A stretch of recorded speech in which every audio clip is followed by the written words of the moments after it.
It's October 2018 in Paris. The couture giant Balenciaga is releasing its summer collection.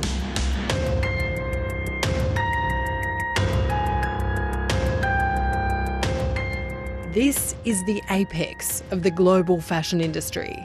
From here, colours, styles and fabrics filter down to the high street. I still pinch myself some days when I see our stuff on catwalks in Europe. I think, my goodness.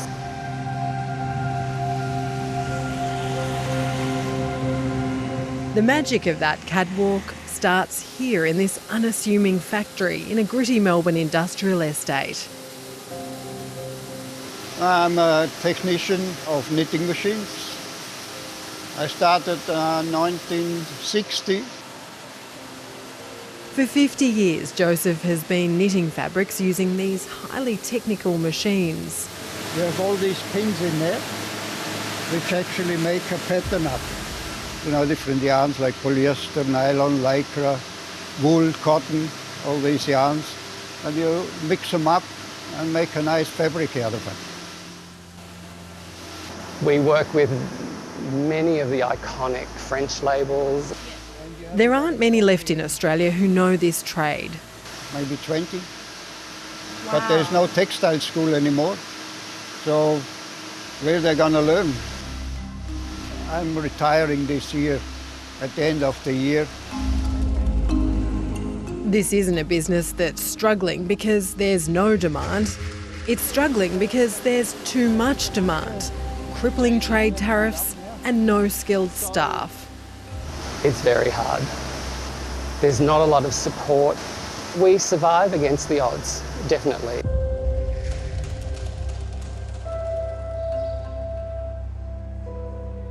Stephen and Joseph's fabric also ends up in Australian-made garments like this dress in Kew.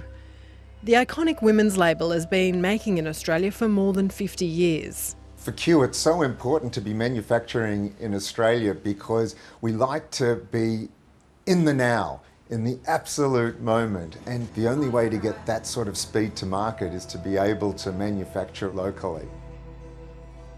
The company uses a mix of onshore and offshore production, but during the pandemic, making locally was the only guaranteed way to get clothes into shops. It's just caused delays, not days, not weeks, but months. Big brands want to make more clothes here, but they're getting knocked back. This industry, a $27.2 billion industry that exports twice as much as beer and wine combined and employs more than utilities and minings employs. It employs about 489,000 people in Australia, has long been forgotten. Flinders Lane, traditional home of the Australian rag trade. The back streets of Melbourne and Sydney used to be full of knitting mills, garment factories and rag traders.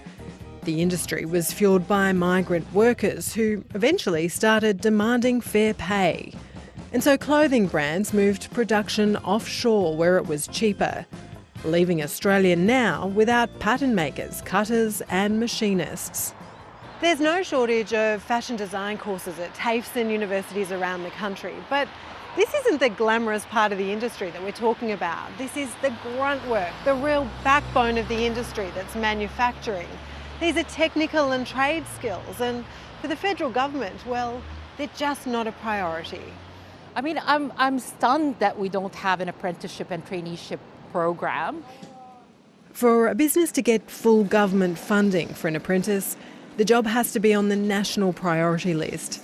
There are 82 trades on that list. Not a single one is in the fashion industry. The fact that there might be some occupations and that may not be on the list is of concern to me. Here we've got an opportunity to supply the skills and labour to those employers who want to manufacture clothing here. Women's wear label Armsdorf has upended its entire business model. It's gone from manufacturing offshore to not just making here in Australia, but bringing most of the trades and skills for production in-house. The way that we operate is that we create small batch manufacturing. So we'll create a small batch of each style, try it out in our store, and then recut. in larger quantities if that works. It's not easy, but it means they have certainty and oversight. It's much easier to manufacture overseas, you know, you're just on your computer.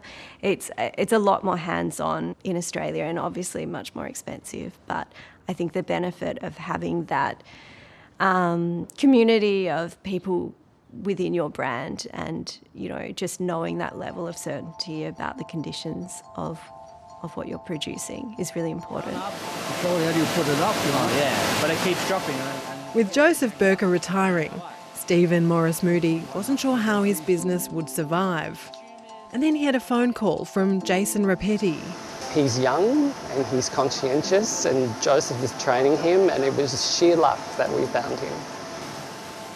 It's costing a bomb to train Jason on the job without any government support, but it's the only option. I don't think people see a future in the industry, which is a shame because we're doing really amazing things. And there is a future if we had a bit more support, if what we do was acknowledged.